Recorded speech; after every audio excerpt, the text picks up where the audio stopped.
Now try to invite the lake to become coextensive with your own body sitting here.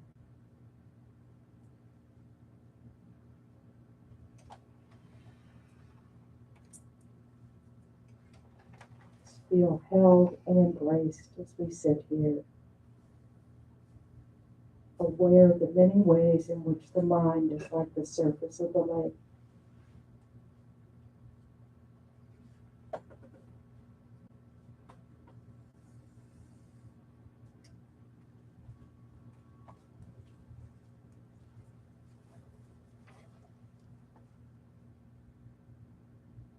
Sometimes still, easily reflective, other times choppy.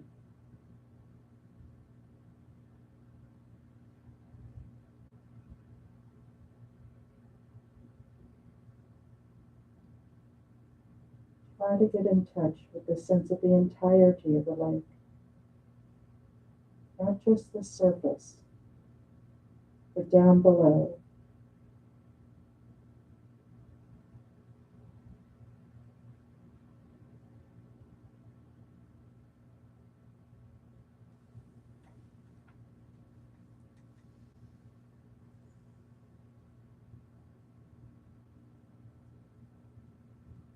Even at those times when the mind is choppy, there can be a stillness below.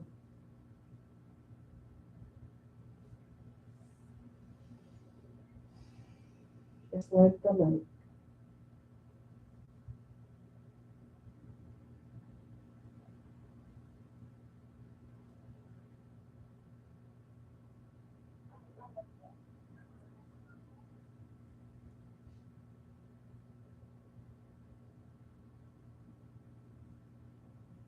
And the stillness is always here.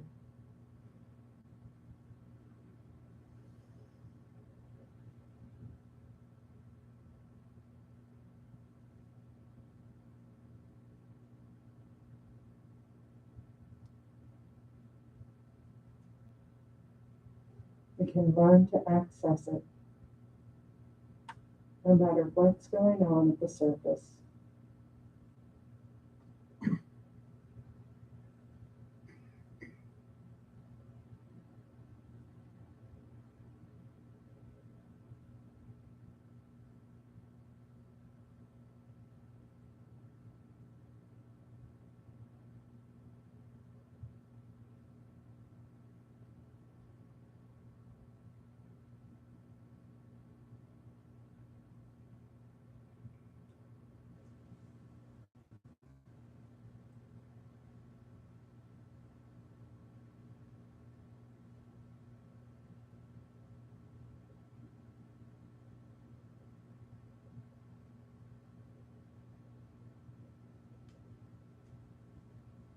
So within our vast awareness,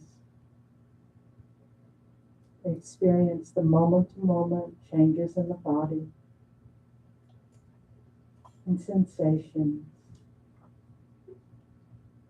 thoughts, feelings, impulses, sounds, and all the while lake-like.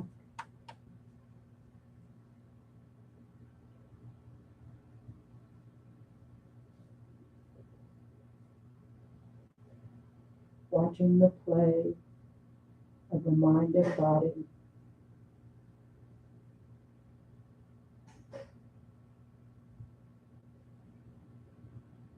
the awareness holding it all, moment by moment.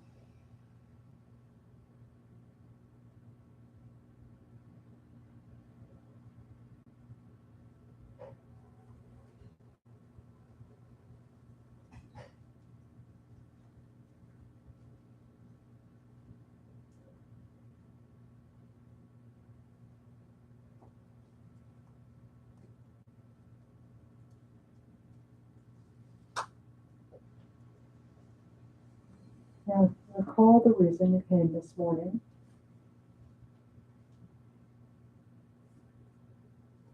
And try to generate a positive motivation, a positive intention to use your time well.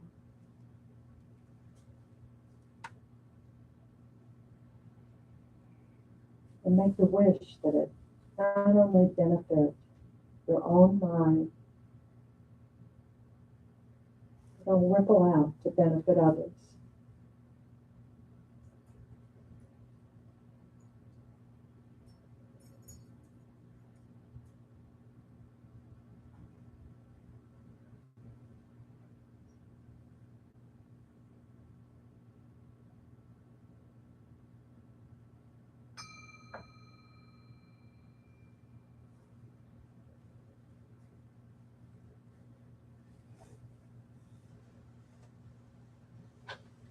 So let's find a prayer book and recite the four measurables.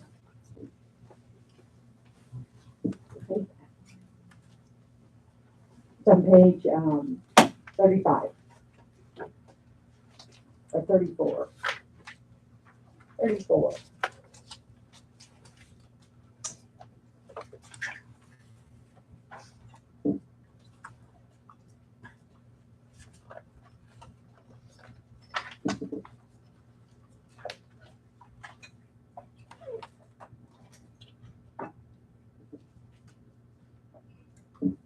May all sentient beings have happiness and the causes of happiness.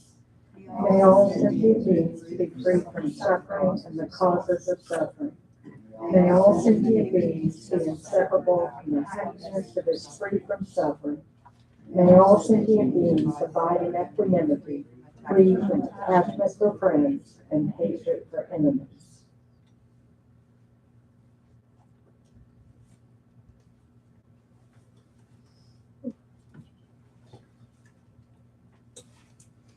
Good morning.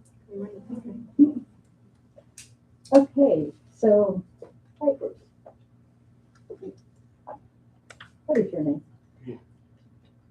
Sorry, I forgot. It's been a while. Yes, it has. Good to see you.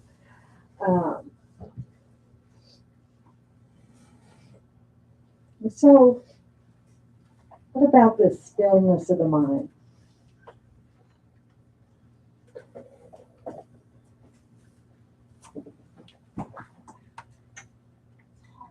It's hard.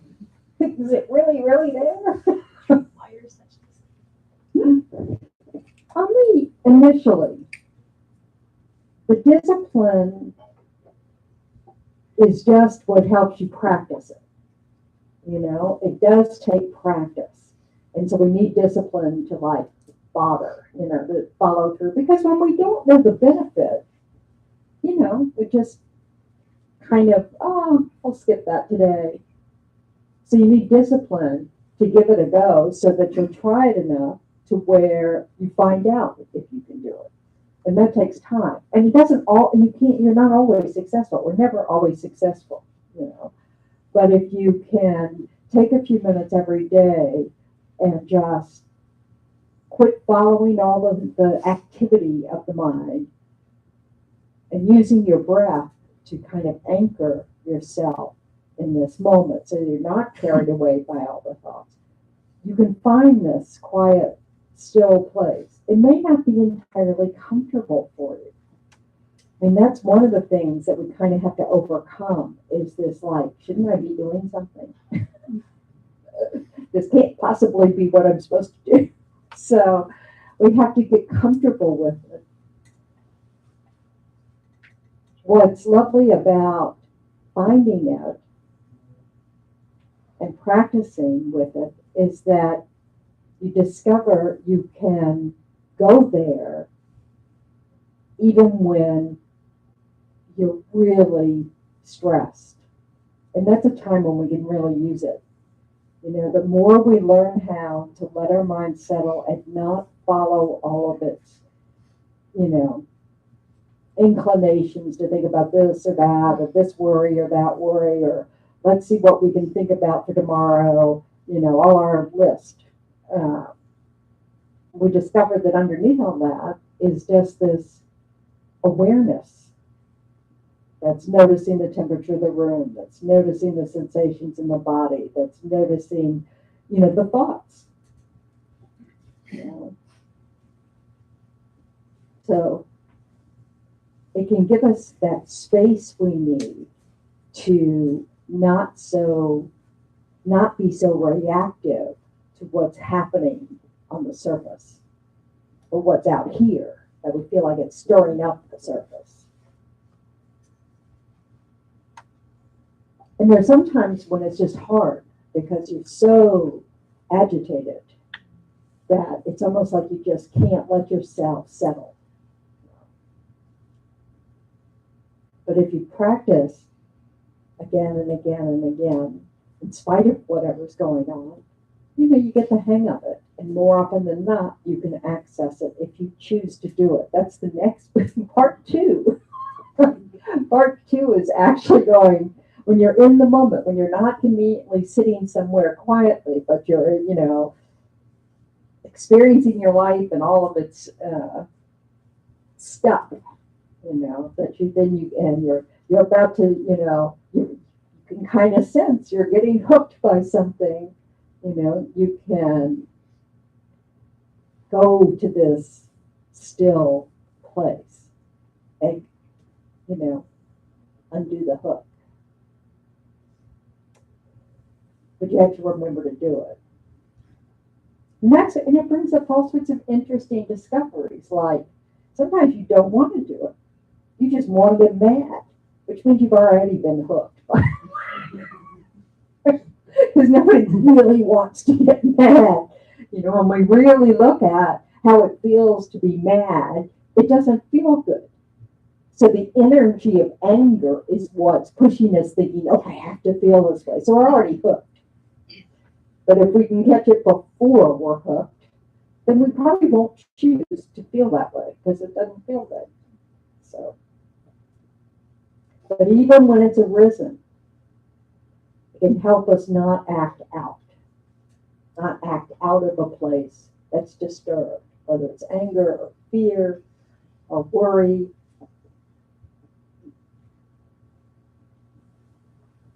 And that gives us some stability, some confidence that we can handle, whatever. Finding that kind of stable place. It's like a little reminder. Oh, I think I'm losing my mind, but I haven't quite yet. So it's just helpful to be able to come from more of a place of calm. And the more you practice it, more likely it is that you can engage it and respond from this calmer place. Now, for some of us who aren't, whose habit energy isn't like that, some people seem to bring that habit with them. They tend to be more calm. They're not very reactive, So, yay, let's rejoice in their practice from previous lives, benefiting them in this life and benefiting all the people around them too. But if you're like me and you're much more accustomed to agitating yourself, then, it takes a lot of practice to get in the habit of remembering that such a place exists. That there really is, that your own mind really does have a stillness beneath the chaos, always.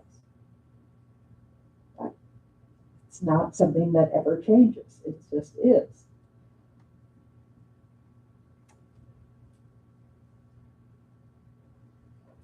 But even if it's not a skill you came with, you can reduce the amount of effect that agitation has on you. It might still arise, but the more that you practice this, the more you can just recognize, oh, that's my habit of going, no, I don't need to be really dramatically affected by it. That may sound contradictory, but if you knew my mind, you would. So,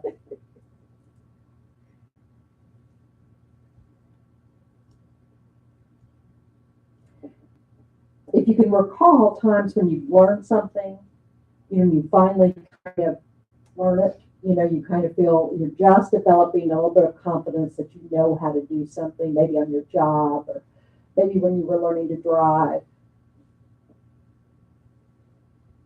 If you think back on times like that, or if you're in a time where you're learning something new, you can notice, that it's this kind of gradual thing. At first you like freak out. You really can't. Oh, I don't know what I'm doing. The first time you have to do it by yourself or something. Oh no, did I remember to do this? Did I remember to do that? You might not be like that, but I'm like that. So, but then when you start to, then 3 days in a row, yeah, I seem to be doing. Nobody's, the building didn't burn down or, whatever it is, and it kind of settles down. There's still, usually a little bit of, oh yeah, I've got to remember all the checklists, and then eventually, if it's something you do often enough, you don't, you just do it. There's absolutely no thinking about it at all. You can be thinking about all kinds of other things, which is not recommended while you drive, by the way. But so this is what habits do for us, is that they become so familiar that we just can have it arise for us. And so that's what practicing meditation and practicing letting the mind settle can do for you, because then it can become habitual, so that, especially if you practice when your life is not going so well. That's a really critical time to practice, because then it's really, you're having some evidence every day. Okay, I have 5 minutes that I'm not in chaos. And you can extend that. Not that you just sit and ignore whatever. Right. But then while you're just handling whatever it is you're having to handle, you can mentally step back and find that stillness. And it can help you not exhaust your energy. Because worry and chaos in the mind, stress, it's all very exhausting, isn't it? And then that's when you go home at night, you can't even sleep because you've just gotten yourself, kind of beyond sleep. That's another good time to practice it. To just, lie in your bed and imagine you're floating in that lake. And just, allowing that still mind to become apparent.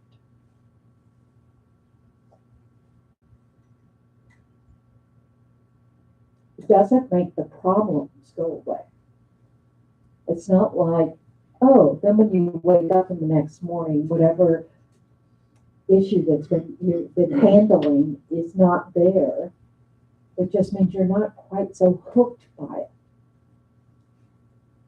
Because everything that happens to us, what does it do? It happens, it arises, we handle it, and then it ceases. And then depending on how busy and cramful our life is of responsibilities and people and all that stuff, the next thing. But, the more we feel like, I've got skills to cope with whatever's happening, the less chaotic it feels. It just is. You see people who have what you would imagine to be extremely stress-filled careers. And then they come home, they have 5 kids, and they have, and yet, you don't ever hear about them, killing their whole family, and, it's, that they, for some reason, they take it all in their stride. That just means they really worked with their minds. Maybe not this life, but they're just able to not personally be the things that they're handling. They understand the difference between what's happening out here and what's happening in here. And thank goodness there are people that are already like that. Hospital emergency rooms wouldn't be much good if people weren't able to be like that. and see you coming in with, some major thing bleeding, and they run out screaming. I can't handle this today. Go away. So. And sometimes, I don't know about you, but sometimes I feel like that. I'm not because I'd be the one screaming running out of emergency room, but where you feel like, oh, please, the phone rings. God, please don't be someone who needs a whole lot from me. Because I just don't think I can handle it. And that's when you have to really realize, okay, I am merging myself with external things, and you have to step back and recognize that is so not true. It is just not true. So that you can come from a different place, and recognize, the more we observe our minds, the more we can see what we're doing. We can kind of go, oh yeah, you're losing it now. Get a grip. We can see that, oh, what you really are about right now is that you're really afraid. You know that this that's happening to this person is going to happen to you one day. And, and it scares you. So you don't even want to hear their story because you're just like, oh, you want to stay in denial about your future. So it's we want to be aware of that because those are our obscurations. Those are what clouds our wisdom. When fear arises, it's very hard to see wisdom. Yeah. I've had the most exhausting weekend. He was part of my day yesterday. But it's all been in here, right? So I cannot stop the conversation. It's just endless. It's not just like critical or uncritical, but even with approaching meditation, whatever. I've had that. Then I had a dream which is totally real and present and exhausting and traumatic, and I just can't get away from yourself. Yes. Yeah. Will I maybe take on a place of meditation? Yes. This is the thing.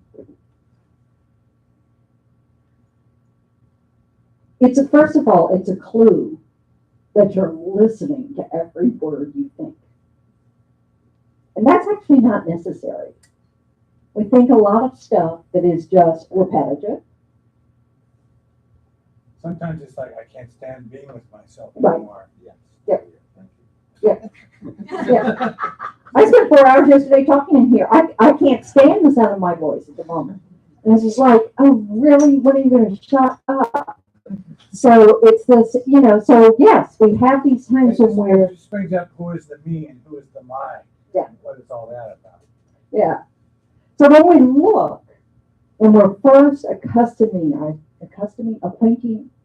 getting familiar with what's going on in the mind, it can get very loud. And it's just nonstop. And then, of course, if there's something of interest to us, we've heard something that resonates, or we've read something that resonates, and then we just keep going over and over and over it. And we have to recognize when we're starting to repeat ourselves and go do something else. Really just say, enough, because nothing is going to be effective. It's not like repeating the scenario again and again and again naturally brings wisdom. It does not. It brings exhaustion. We have to just set it aside. How do you do that? You just keep setting it aside. It's another kind of discipline. And it's not easy to do, but it can be done. It's a practice of just going, okay, that's enough. I've done my 50 minutes of thinking about whatever it is. I'm not going to think about that any longer today. Or I'm not going to think about it for the next 15 minutes. Or I'm not going to think about it for the next hour. I hate to interrupt. Well, then you don't have to. Well, I was grieving over the loss of my wife, and I used to cry every day, sometimes uncontrollably.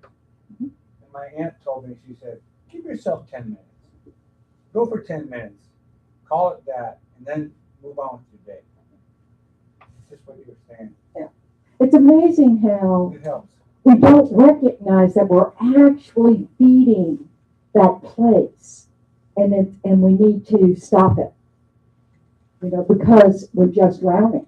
If you're crying from grief, it's not that you need to just not have grief. It's not that. It's just that we need a break. I'll never forget. I'd gotten a letter from my ex telling me he was getting remarried while I was at Plum Village with Ticknahunt, and it was really not a very nice letter. It was kind of cruel. And I mean, the first thing I did was throw it in the fireplace. There happened to be a very convenient fire right there. But it didn't stop me from crying the whole day. I was sobbing the whole day. And this nun came up to me. She goes, "I really think that's enough. You need to go have a walk. Look at the sunset or something. Look at the sky. Look at the clouds. And take a break." And of course, it was very, that feeling of like, oh, okay. But it really helped. So it is hard to believe that we can tell ourselves to do something different and listen. And there's also this sense of like, I'm sorry, I feel this way. I shouldn't have to stop feeling this way. But we need to not give our feelings so much power. It's just another state of mind that's arisen. We need to give it some space. There's some decision we have to make or whatever. Yeah, we'll have to come back to it. But we don't need it to just repeat again and again. That's not going to bring us anywhere. You can drown in it. Yeah, you literally can drown in it. It is, where you just become dysfunctional. And we don't recognize that we are part of it. We're participating in that. And we can step back. That it's okay to step back. You have permission to step back. You are not a bad partner, bad parent, bad child if you step back.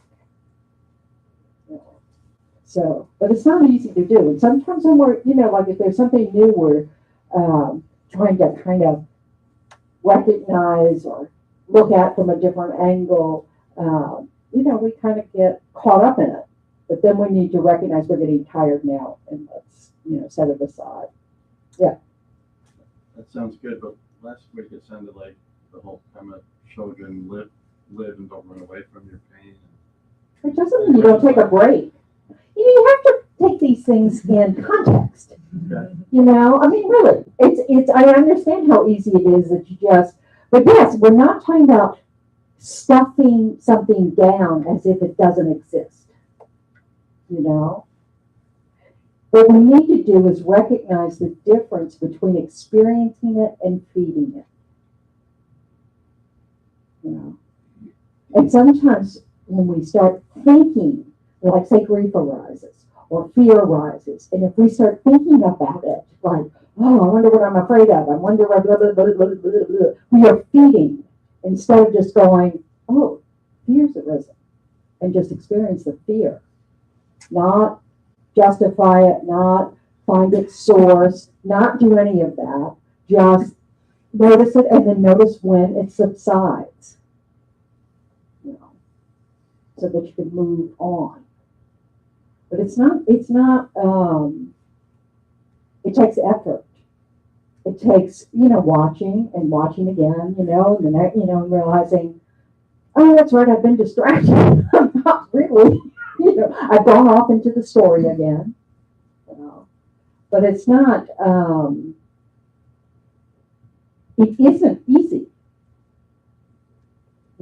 It isn't easy to walk away from something that we feel in the grips of. You have to be firm with yourself. And it's much easier to be in denial about it. To skip the feeling altogether, just kind of keep putting, oh, can't go there now, can't go there now, can't go there now. and just not let it arise. And then, you do go postal, not to insult the post office. But, so it is, it's not even really this hard balancing act, but it is a learning curve. It takes time to be able to even place your mind on your mind and know what that feels like. I mean, I remember when I first started meditating and they'd say, just notice what thoughts arise. And I'm going, I'm sorry, I'm not thinking. I mean, like I just have a blank space. I don't know what they mean. Sheer panic would set in. I'm not kidding. I would just be sitting there going, I don't know what I'm doing, So it takes a while. This is why I started meditating in noisy places, because I was just so self-aware. Could not stand it. I couldn't get over the sound of my breath. Yeah. I was just wondering whether that was unskilled. Sometimes when my mind is going, I need really loud music in the car to just stop from hearing myself. Yeah. I mean, so those are the kinds of things sometimes we have to do. If we have a habit of just learning, going on and on and on, we need to do something quite. Sometimes that's when it's good to try something new, because you don't know what you're doing and you're going to have to focus on it. Try a trike. Has anybody seen a trike? It's like a standing up tricycle, and it's like weird. And you're standing and I just fell off. I've been practicing just standing on it, because it's like my whole body, there's no body memory of it at all. But that can interrupt your process of just doing something that is really not familiar, so that you have to pay attention, I mean, if you're like me now, it's like threading a needle is hard. So, it's just trying to recognize that coming up with ways to be able to train your mind is just as important as coming up with ways to make yourself exercise or make yourself eat right.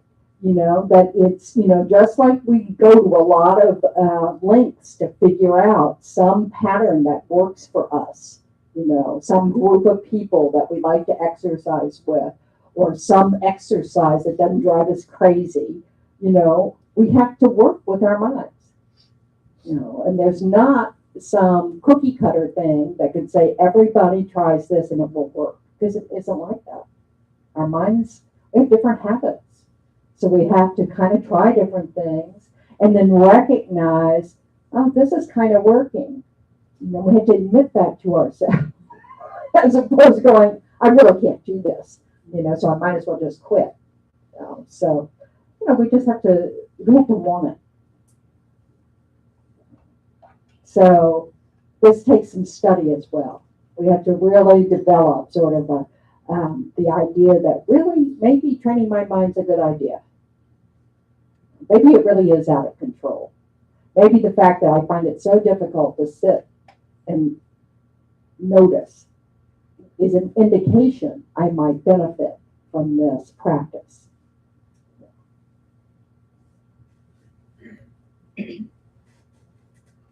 And sometimes we don't, like I'm very embarrassed to say that what really, really got me motivated was to change my mind was losing another partner.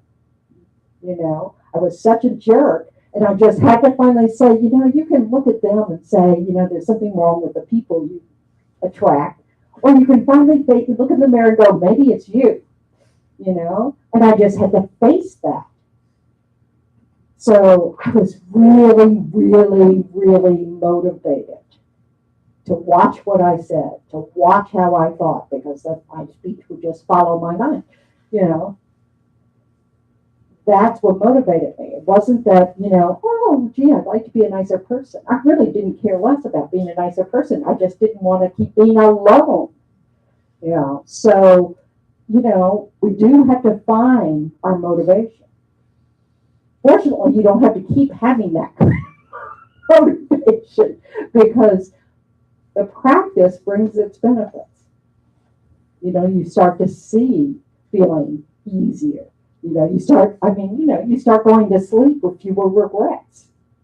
All those, in my, these are good things. This is good news. So it's about, this is why we talk about motivation a lot, that you have to remember, why is it I'm even bothering? Oh, that's right, because I keep, I keep finding myself in situations where I'm terrified, or I keep finding myself in situations where I'm brokenhearted, or I keep finding myself in situations where I just don't know what to do. My mind's all over the place, whatever. So we have to come up with, I'm tired of yelling at my kids.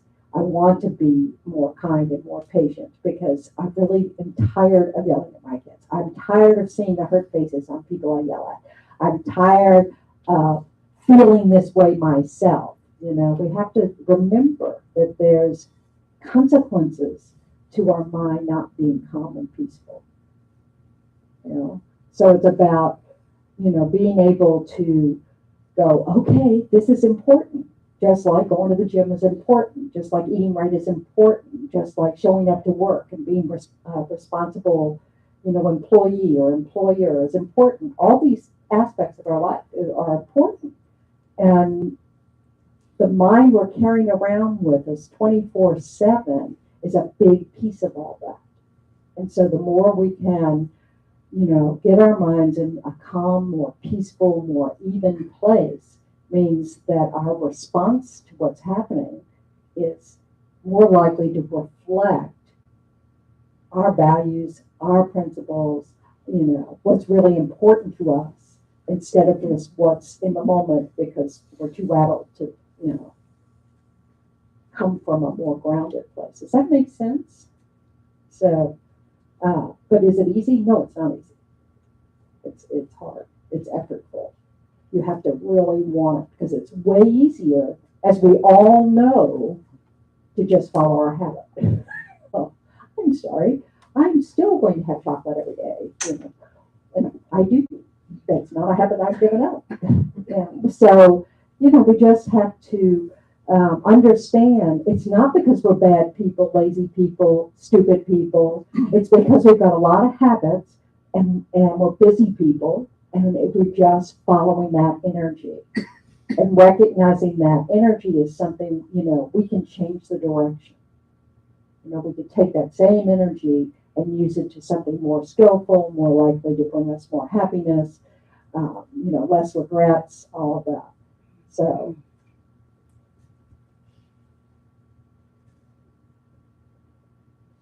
when we realize our mind's running amok, doing something like, okay, I'm going to sing at the top of my lungs right now because if I keep going like this, when I get home, I'm going to yell at all my kids.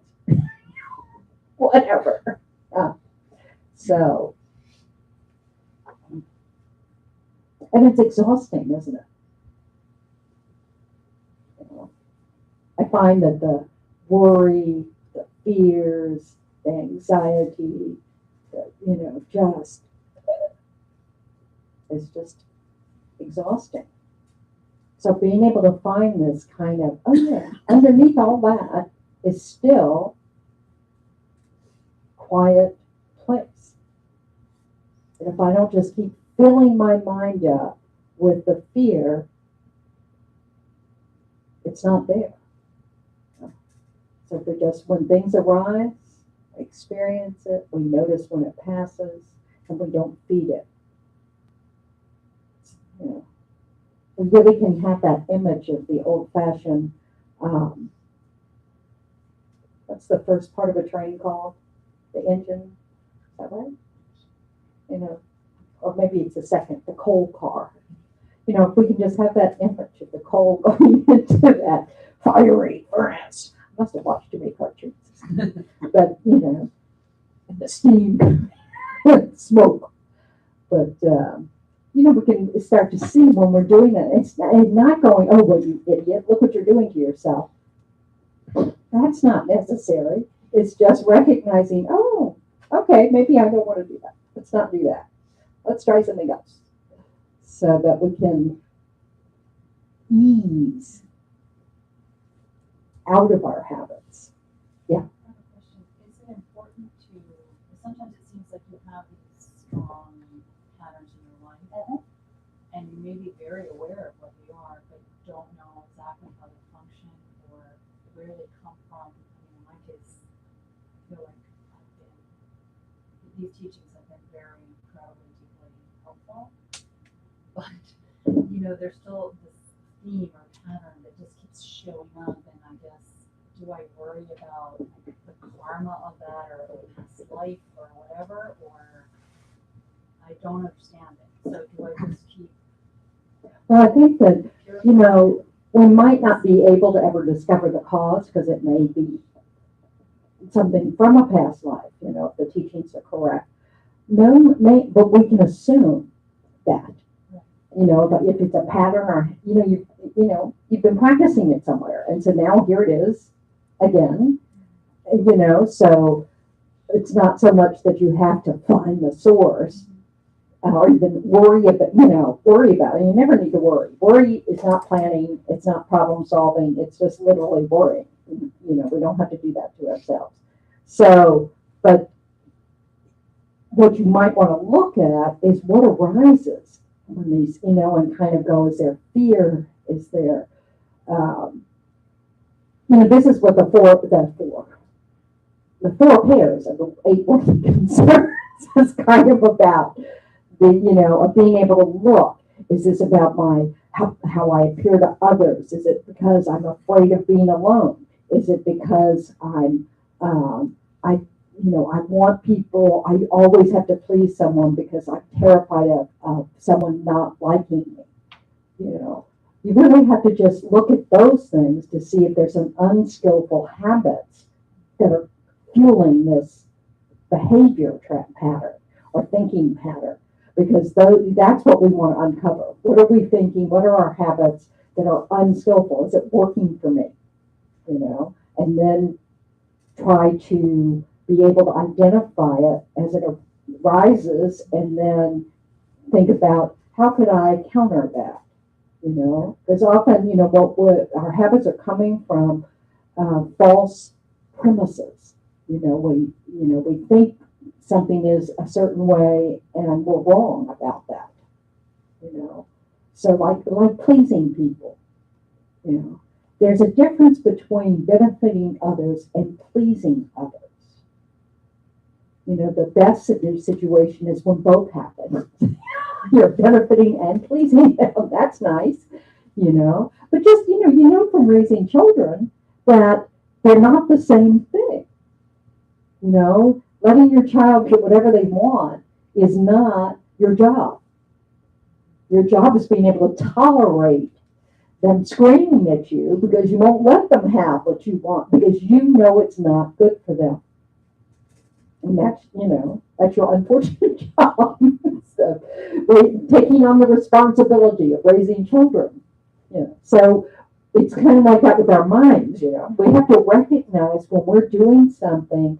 Because this is that reputation piece. We want to look good, seem kind, whatever. And it's not that we really don't want to be kind or don't want to, but our overriding motivation is that we want someone to think well of us. And people don't always cooperate, do they? And sometimes we do things that we really don't want to do. We're too tired to do. We don't have the skills to do whatever it is, because we don't want to walk away and have them not like us. And that's not useful. Not everybody's going to like you.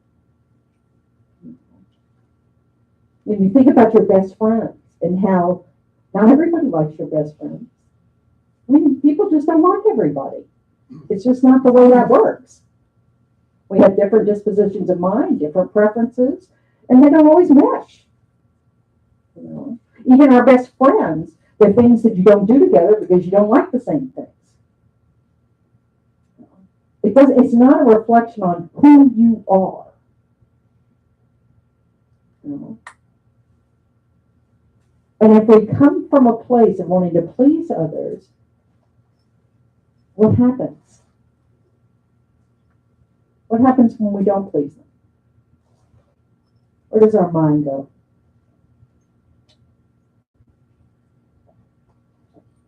You're a terrible person. You think about yourself? Okay, so that's one direction it goes. I'm terrible. What's another possible direction? They're terrible. Those two things. Oh, what a great choice. I'm terrible or you're terrible. Not so good. Surely there's a third choice there. So we overextend ourselves and then we resent the other person. Or we don't, we think that it matters that, that they don't like what we've chosen to do. It's just like we can't, it just drives me crazy just to think about trying to live according to that, but we all do it, we all want to be liked. We just need to recognize that this is why equanimity is so important.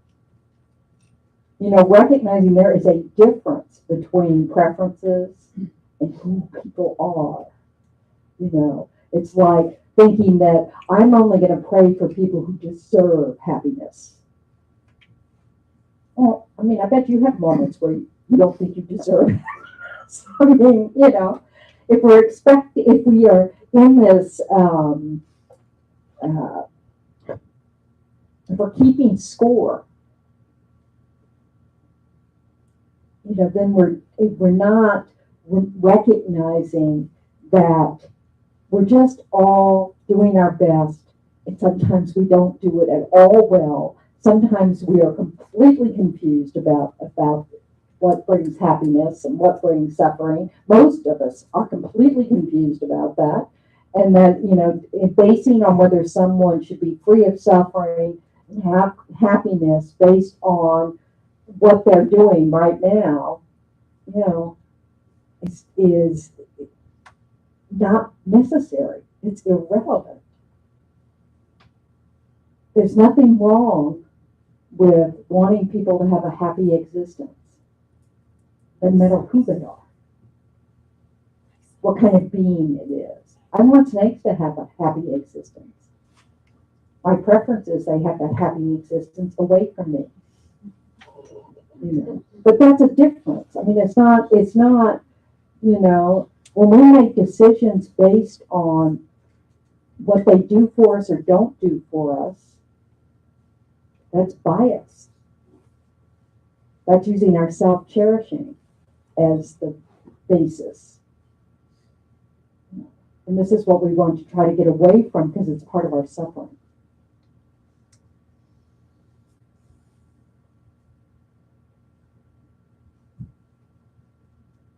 Okay, I'm blank. What's next? So how does discipline tie into all this? Discipline for me is just like a new word. So, if I want something, I pursue it. Yep, that's just happened. What we have to do is examine if what we're doing is working. Does chasing after what you want bring you happiness? Or does it just create more desire? Is it an endless stream of next? If we aren't satisfied with that method for trying to find contentment, then we need to look elsewhere. And because we have a habit of doing one thing, we'll need some discipline to do something else. So we have to investigate. Say, well, maybe, these teachings sound like, this advice sounds pretty good. It makes sense to me. Not sure, but maybe. And then we just try what it says, But we need discipline to do it because it isn't our habit. It's not going to just arise naturally. You know, it takes a while to wake up in the morning and meditate. But that's just your habit, like getting a cup of coffee or a cup of tea. You know, you have to practice that so that then you wake up in the morning, that's what you do. You wake up in the morning, you set a motivation. You go, oh my goodness, I'm alive. Ah, that could be a good thing. So, you know, it's practice. So you have to decide, you know, that you want to try something and then follow your advice. Okay, I want to do this, so I'm going to follow through and do it. And then some days you don't do it, and then you go, how do you feel about that? Well, I can't get where I want to go if I keep skipping. So it's just about, and this again gets back to motivation. You know, you have to want to try it. You may not like what it is. Some people really like meditation. I mean, they just take to it, you know, it just comes, it's not, might not come naturally. They didn't just start doing, I have a friend who started meditating when he was 4. You know, it just, clearly he practiced a lot, you know, so, but it may not come naturally to you, but you may discover if you do it for a while that you really like what it does for you. So you're willing to do it. You know, it's just like going to the gym. You know, it may feel awkward at first. You may feel like you don't know what you're doing. Some machines are terribly intimidating. You'll never be able to pick up that weight. Oh my goodness, you know, 5 minutes on the treadmill, that's enough. That thing that is like stairs. And it just, Elliptical. no, the thing that's like a staircase that just, Stepper. Oh, well, no, it's like a staircase that keeps moving. Staircase. What is suffering in that? Oh, lots of suffering. Oh my goodness. You have to really, really want to be, you know, because, oh my goodness, you know, I can spend maybe 23 seconds on it without just feeling like I'm going to die. So it's just this, you know, we have to understand that working with our mind's no different than that. There are going to be moments where it's just really hard. It's just hard. It's like when you're looking at some habit you have that's really not skillful and that you know you're really kind of horrified that this is a habit of yours and you have to face it. And you have to face it again and again. And this is not fun. It's not fun. But if you want to try to stop doing it, you really need to attack it. You know, and say, I don't want you in my life anymore. I'm going to do something about it, and I'm going to keep trying and keep failing and keep trying, you know. So it isn't easy. And it's not light and peaceful and smooth. It can be very painful. It's like why I laugh when people say, you know, whenever you say, oh, I'm going on retreat, everybody goes, oh, you're so lucky. And I'm thinking, maybe not. Of course I'm lucky to have that opportunity. But will it be pleasant? But will it have good results? More likely than not doing it. You know, so, you know, this is the thing. But we have to, so for something as simple in terms of discipline as meditation, it really is, I'm going to show up and do it. I'm going to set my timer for 10 minutes and I'm going to, you know, go sit in the same place is helpful because it just makes your mind know what to do. It's like when you go into the bathroom, pick up a toothbrush, you know what to do. You know, so you sit in the same place every day, that's helpful. You know, you have some instructions. Oh, I'm going to follow my breath. That's right. I just try to get my body settled here. Then I take a few deep breaths and then I find my breath and then I just follow it. And every time I realize I'm off and, you know, la la land, I bring it back. And, oh, there I am again. Bring it back. Bring it back. Bring it back. It's not entertaining necessarily. It's just discipline. You know, well, I've got to look at my anger. What do I really think anger is going to do for me? Do I like the way people look at me when I yell at them? No, you know, you have to really look.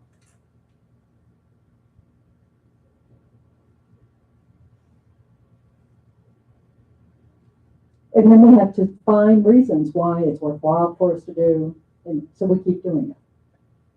That makes sense. It's, you know.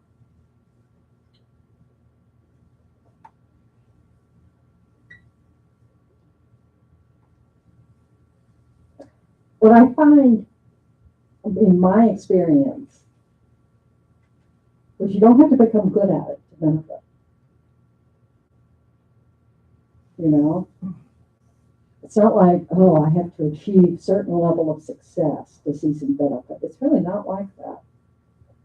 It's more just, you just have to show up and keep looking and keep investigating. You know? And just that process gives you a little distance from your mind. You know, from these habits of mind where you start to look, oh, I can examine this and decide whether I think that's skillful or not. Whether it's even true, the stuff I tell myself. There's a lot of garbage we tell ourselves, you know, and we can look and go, you know, that's not even true, you know, and so when it comes up, you just go, I'm not listening, not listening, not listening. And because you're doing that, right there, you have some distance. You're not caught up in it. You're looking at it like you're watching a movie. You know, how many times have I seen this movie? You know, it's that in it of itself is helpful. Being able to step back and look.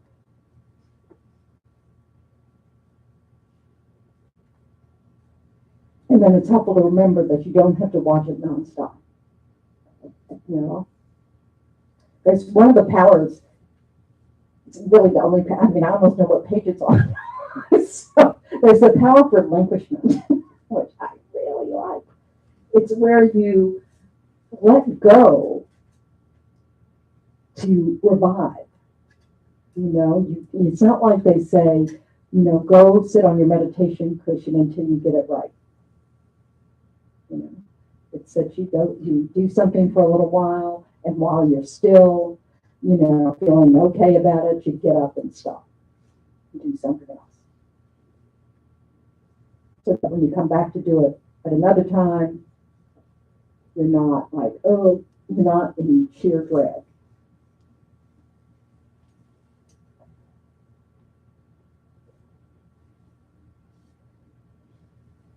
Is that long? Where is? Power of relinquishment, yeah, it's part of it. All of it's part of the long run. Yeah, it's in. I think it's under the section on the meditation, in volume 1.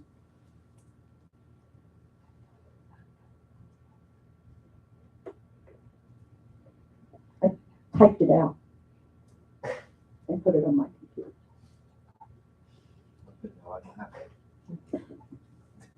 It's just, you know, sometimes we need that.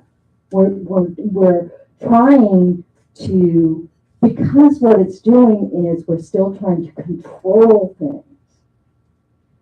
You know, it's like, okay, I'm going to think about this so I can get control on him. And it's not like that.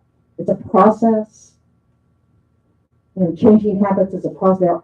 There's so many reasons why we do things a certain way, most of which are lost in history. We have no idea anymore. But it's a very layered phenomenon, and it takes a long time to develop a new, more skillful habit.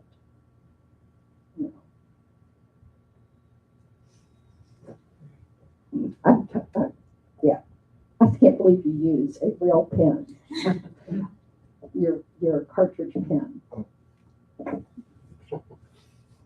So I like the way that looks, but I'm always borrowing your pen going, oh my goodness, this is a good pen. Great. So, okay. You know, sometimes I really sweat up here. How y'all doing? All right. I don't worry. Not me. Ever. Okay. So say hello to each other. Introduce yourselves.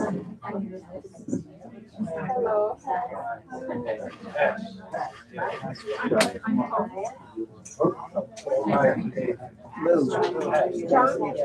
Margarita and Francois.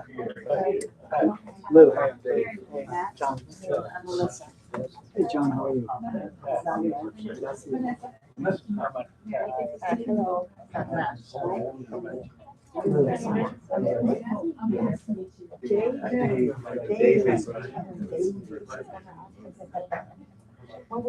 on. Denise,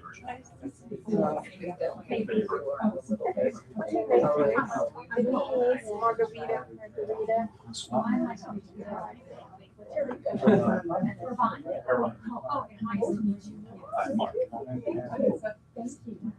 Right down.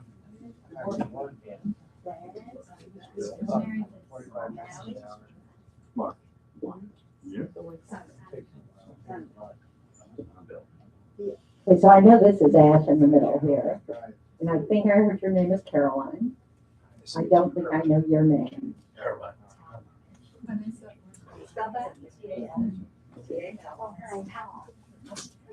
Okay, that's a new one on me.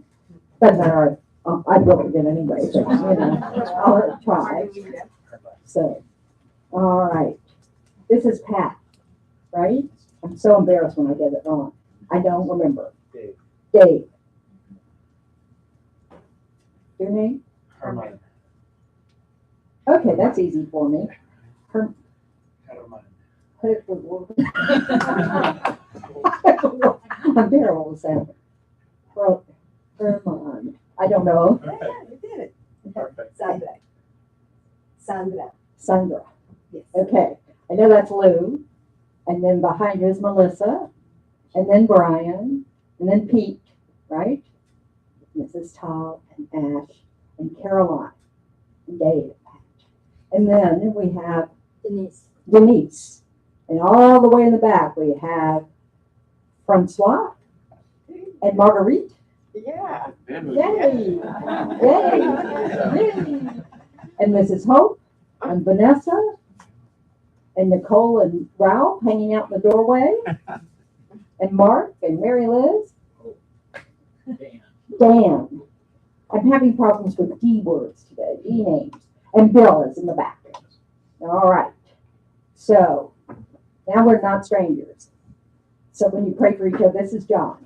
When we pray for each other, we have to conclude all these people. When you wish people happiness, now you have even more people to wish. With all you wish for your friends. So anyway, all right. So I feel like I'm leaving you hanging, like, it's been an interesting discussion today. So mainly it's really about picking one thing that you want to start working on. So say it's meditation. You want to start getting better at observing your mind, because that's the good thing about sitting for a few minutes, 5 minutes, 10 minutes, and just trying to sit with the breath. You don't even have to grasp hold of the breath. It's just that that's your anchor, so you can just sit with your mind as it is, whatever's arising, not hang on to any thought, just let it pass. That will help you develop the skill that throughout the day, you can observe what's going on in my mind. Why am I all of a sudden having this little feeling of angst, recognize, I have a giant button that's just been pushed, so I need to step back before I reply. Or maybe you've already replied. And then you can go, oh, that sounded harsh. What was I thinking? And then, and this just helps you kind of go, oh, I want to watch for that, because that's, whatever. So we can make better decisions. But we can't do that if we're not noticing what's going on in the mind. Right? We just act from the mind. It's very fast. Our habits are very fast, and so it gets ahead of us. But the more we can just sit quietly and get accustomed to noticing what's going on in the mind, in the same way we always notice if something hurts in the body, or that we just kind of know what's going on, we'll carry it through the day, and that will really benefit us. So that we can just make better choices. We could just go, I know my button's been pressed. I'm going to wait before I respond. Or if you're not like me at all and you're not one to speak up, I'm always opening my mouth too quickly, you know, it might be the opposite. It may be, oh, I feel that angst. I need to speak up. I need to say something. Communicate this to my friend, my partner, my boss, my coworker. So we have to, it's a matter of discovering what skills you want to develop and start looking for those opportunities in your own mental space to by noticing. We tend to notice our body first, even though because it's a reaction to something in our mind. The body doesn't get anxious by itself. It's listening to some voice you're not paying attention to. So, we want to reverse that so we can start being aware. And we use the signals from our body as clues. This is a clue. I'm stressing. Okay, so at the end of things, we like to remember why, our motivation at the beginning so that we can dedicate, this energy we expend trying to understand our minds, trying to just even consider a different way of looking at it. According to the Buddha, that's a very positive, worthwhile activity, and it brings positive results in the future. And so we just want to share those results with others. Did you want to make announcements? I did. I also have a question because I was having a conversation with someone the other day, and they were talking about how they had an anxiety attack. And I was being a good listener and also thinking from a Buddhist perspective, wouldn't we say that the anxiety itself came from maybe a thought? But it can be so practiced that now you have, it's uncontrollable. Okay, and so in order, like just for my own knowledge, I know I can't help them, but in order to prepare for an anxiety attack, just knowing the mind and knowing the tightness or the... Yeah, it's like people who have anxiety. I don't have anxiety attacks, but I have major anxiety. And I used to have heart palpitations. I went through a phase where it was like, I'm having a heart attack. Anyway, so I went to the doctor. I had the Holter manager, all the whole 9 yards, and trying to make sure I didn't have a heart problem, right? And I didn't have a heart problem. So,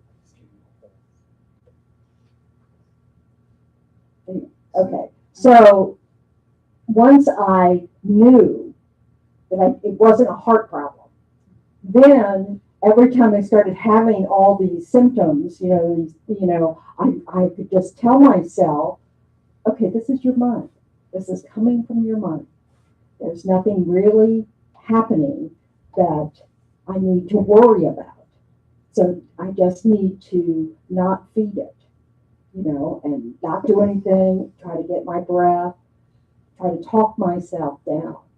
And so and then I stopped. I did that for a couple of years and I never had that again. But that's because I have these tools. But these just come from a long habit energy so that now you actually have a condition that just is, all of us are out of control due to our habit energy. It's just a matter of degree. So some people have, they're totally out of control with anger. They're totally out of control with anxiety. They're totally out of control with shyness. There are all sorts of things, and so it's not a matter of, then we can just get it under control. It's not like that. It's a process. We have to find tools. We have to develop skills. We have to be gentle with ourselves, and it will never go away. But we can start to learn, or at least to see that it is not impacting our lives dramatically because we don't react to it. We just let it arise, abide, and disintegrate. So, it can be really helpful. Some people find a friend that can help them talk their way down, so if they have this person, they know they can call, so of course it's coming from the mind, but it's not something that is so easily resolved. So and that's true for all of us, no matter where we are on the continuum of whatever state of mind we're trying to get a handle on, we are out of control from our habit energy. And what we're trying to do is figure out how to take control, away from that habit that's not working for us and replace it with something else that does work for us. And that's a process. And many things we want to, I'm fairly certain I will never be a non-anxious person in this life. I'm just too well practiced at it. And it takes me a lot of effort to keep it from not impacting my life. So, yeah, that's all right. I can live with that. So being the partner of someone who has that type of anxiousness is also extraordinarily challenging for anybody. Of course. But that's true of all of us. We all have habits that make someone else challenged to be with us. This is what we forget. Oh, it's never me. It's them. That attitude alone can be challenging to the other person. We just need to recognize we are all in it together. Everybody's got stuff. Now, we may not be the right person. We may have to recognize, wow, I am not skillful with this, or I don't want to handle it. We have to know where we are. But we want to make sure we're not blaming someone else for our response to it. Because it's all challenging. So I'm sorry, it's not fun. It has its moments. That's it, just moments. But the goodness is, just like the good moments are fleeting, so are the bad moments. Most of them are fleeting. It's just if we hang on to them, just like we hang on to the good moments and then they're not there and we're going, we can drag out our bad moments.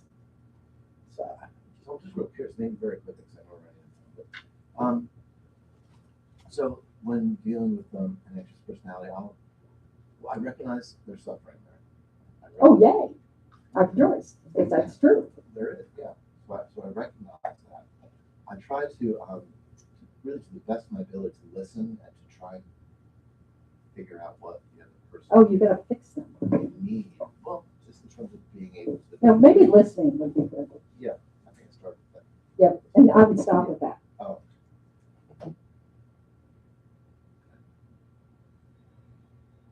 We can always ask what someone needs.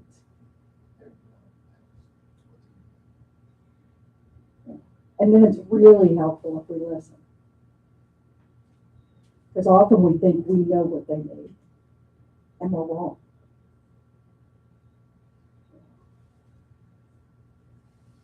And sometimes they don't know. Have you ever been asking, I don't know. Just listen. So, many of us need expert help resolving some things. It's not like, we're all starting in the same place with every state of mind. Some things we may, need additional help to get into sort of a, it's like Buddhism, and they always say you kind of need a healthy sense of self to practice it. The starting point is an assumption that, that you're at a workable level. And so we have to recognize when we're in a place that meditation alone is not going to cut it. We need some more help with that. And that's okay. We just have to really look, and be kind to ourselves, not have an expectation that, oh, I found the thing, And I'm gonna do it, and voila, I'm a new person, but it's a process. So.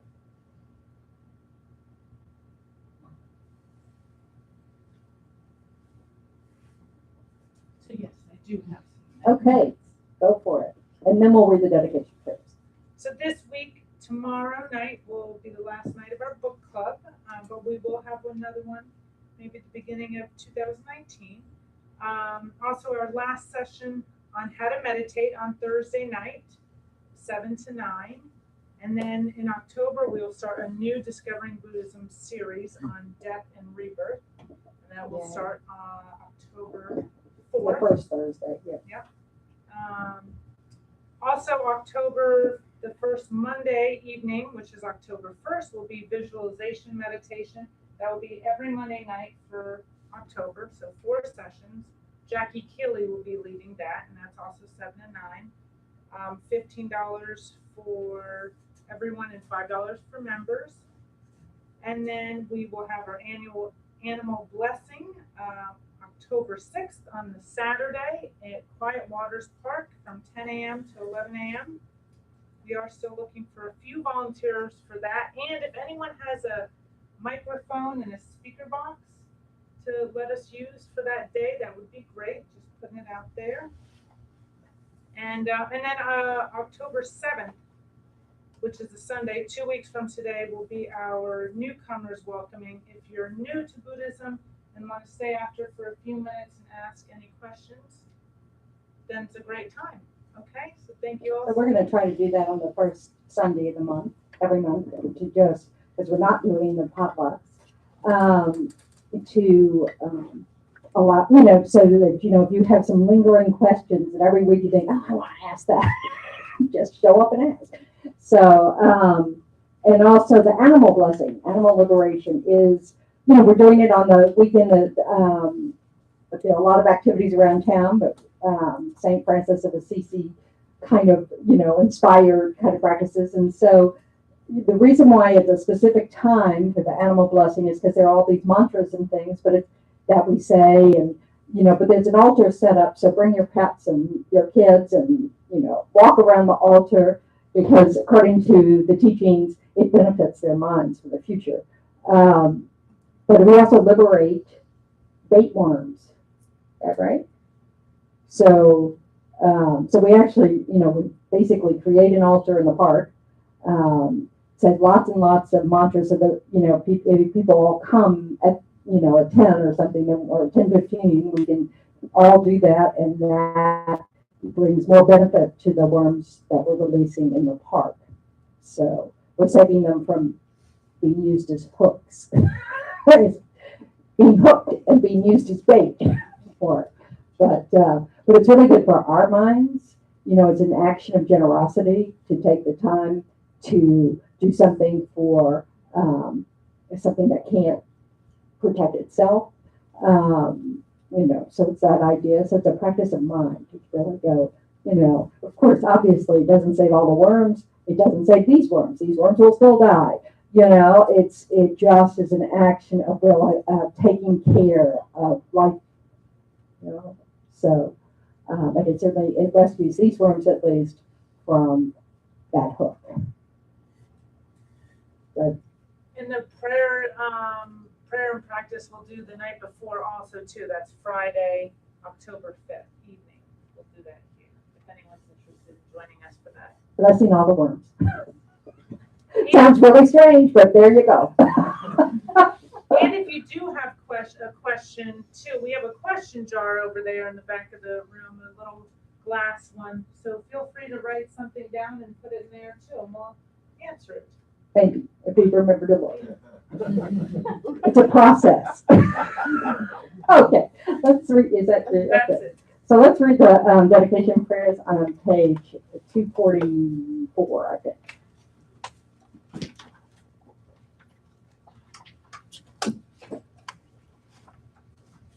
'46. 246. So we're making the prayer that our positive results from our positive actions will benefit others. May all beings everywhere, plagued by sufferings of body and mind, obtain an ocean of happiness and joy by virtue of my merits. May no living creature suffer, commit evil, or ever fall ill. May no one be afraid or belittled, with a mind weighed down by depression. May the blind see forms and the deaf hear sounds. May those whose bodies are worn with toil be restored on finding repose. May the naked find clothing, the hungry find food. May the thirsty find water and delicious drinks. May the poor find wealth, those weak with sorrow find joy. May the forlorn find hope, constant happiness, and prosperity. May there be timely rains and bountiful harvests. May all medicines be effective and wholesome prayers bear fruit. May all who are sick and ill quickly be freed from their ailments. Whatever diseases there are in the world, may they never occur again. May the frightened cease to be afraid, and those bound be freed.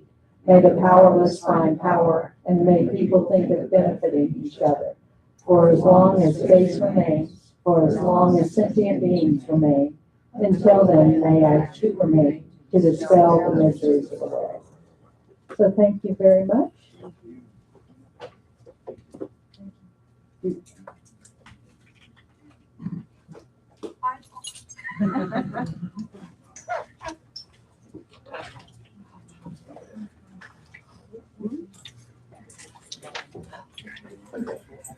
It's what?